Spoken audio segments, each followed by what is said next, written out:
સુરતમાં 23 વર્ષની એક શિક્ષિકા 11 વર્ષના વિદ્યાર્થીને ભગાડી લઈ જવાની ચકચારી ઘટના સિટીમાં ચર્ચાસ્પદ બની છે।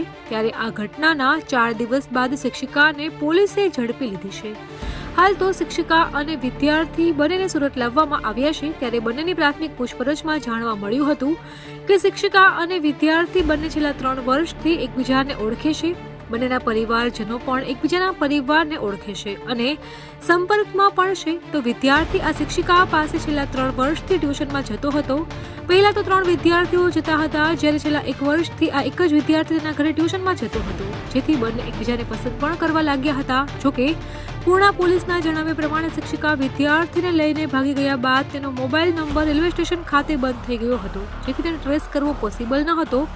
આ સાથે જ રેલવે સ્ટેશન અને બસ સ્ટેન્ડના સીસીટીવીમાં શિક્ષિકા અને વિદ્યાર્થી દેખાઈ આવ્યા ન હતા, જેથી તે પ્રાઇવેટ બસમાં ભાગ્યા હોવાની આશંકા સાથે વધુ તપાસ હાથ ધરવામાં આવી હતી। આ દરમિયાન શિક્ષિકા પાસે અન્ય એક નંબર હોવાની જાણ થઈ હતી, જે નંબર ચાલુ હોવાથી તેને ટ્રેસ કરવામાં આવ્યો હતો। અમારી તમામ માહિતીથી અપડેટેડ રહેવા માટે જોડાયેલા રહો ત્રિશુલ ન્યૂઝ સાથે।